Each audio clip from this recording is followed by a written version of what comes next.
welcome. Link down below in the description box to credit where I'm getting my information from, even though myself and millions around the world have already probably pieced this together. RKO. Get it? RKO for Randy, his middle name, Orton, and then KO for Kevin Owens. Anyhow, they were a team. I think they're going to be a team again because Randy Orton and Kevin Owens were both unsuccessful at Bash in Berlin, which means that they are free to potentially go in a tag team. I think they might just come back together and do that. What do you think? What do you think is going to happen versus what do you think should happen? Those could be two different things. You see, originally, had Randy Orton won, he would have been transferred to Raw. And then what would have happened with the Ring General is he would have been transferred to SmackDown, but that didn't happen. And quite frankly, that was a good move, honestly, as much as I love Randy Orton. Now, if we look at the history of tag teams in the golden era, back in the 80s and 90s, how long shows were and how long shows are now, much longer. But I feel like the roster is a little bloated. There's a lot of people that I'm just kind of like, where's this person? Where's that person? You just don't see them. One of the first ones that comes to my mind when we're talking tag teams now, to stay on topic, of the OC, the Good Brothers, Carl Anderson and Luke Gallows. They are so underutilized. It makes me sick to my stomach. It really, really does.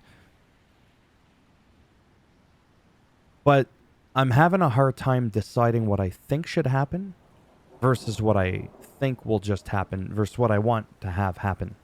Helps if I could speak properly.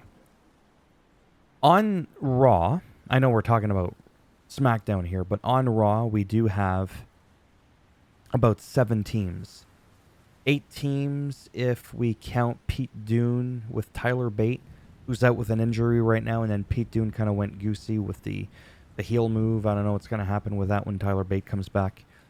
We'll just have to wait and see. But right now, we've got like 7 teams, roughly. So about the same, and that's a 3-hour show. And then you have SmackDown. These shows nowadays are much, much, much longer than when I was watching wrestling as a kid, like I said, in the golden era. Not only that, you would have a superstar always face a local talent, and it was always guaranteed who was going to win.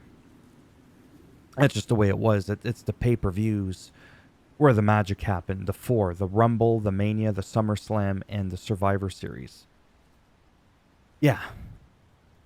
I'm trying to figure out if we have too little teams for SmackDown and Raw, like in general, or if we actually have too many. I don't really count them, like I said, with all due respect, because they're not really around. Bloodline, big time. Yeah, DIY is back.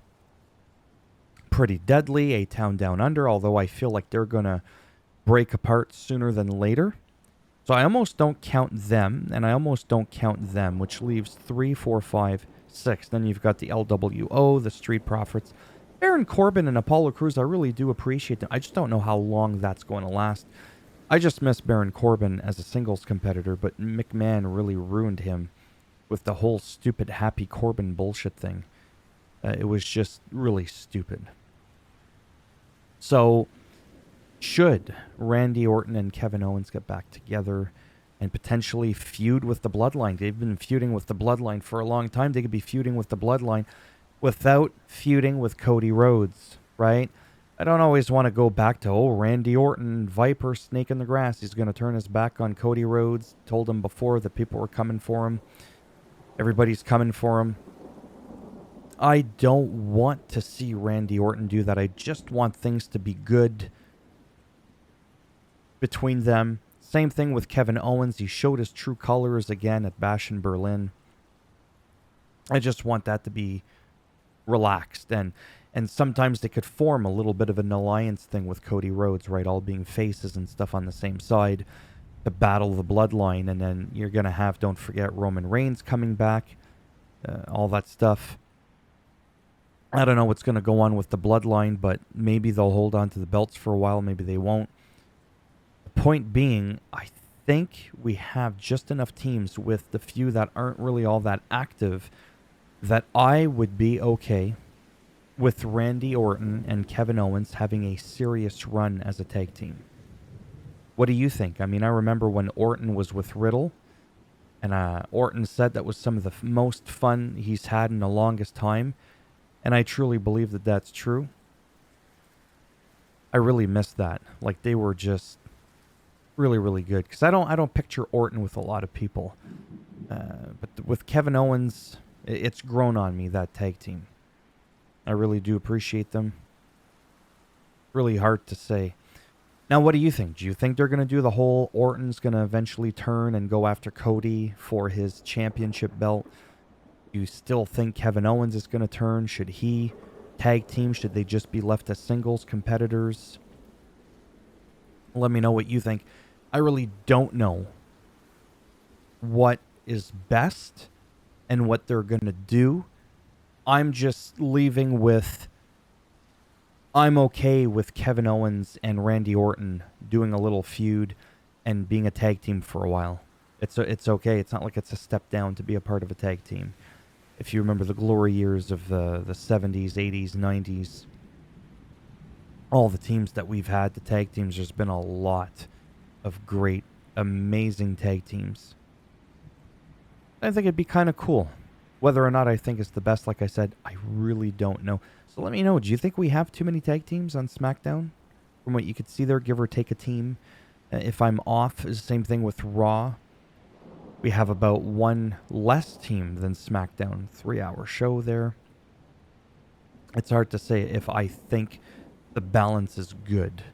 I think we have a decent amount. I just don't know if we have too many teams or not. But yeah, so let me know what you think of that. Like I said, not all my videos are always super informative or anything like that. Sometimes it's just me wanting to engage in the conversation of, hey, what do you think of this? Where do you think this is going? Where should it go versus where do you want it to go?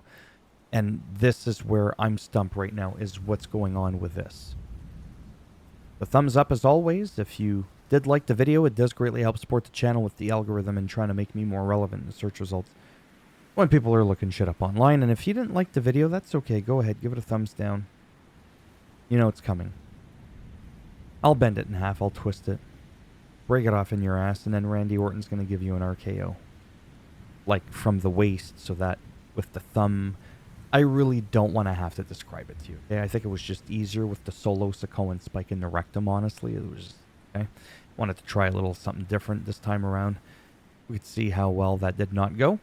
Let's move on, and if you want to subscribe, naturally that would be great, but if not, thanks for stopping by anyways. Take care, and if I'm lucky, maybe I'll see some of you in the next one. Bye for now. And let me know. Always let me know. Help me cheat. Give me some information. Give me some stuff to talk about. I don't want to just do, so here's what happened on SmackDown. Here's what happened on Raw. Here's a little match from 2K24. And then that's it. I want to be able to do this kind of stuff and have discussions. All right. Bye for now.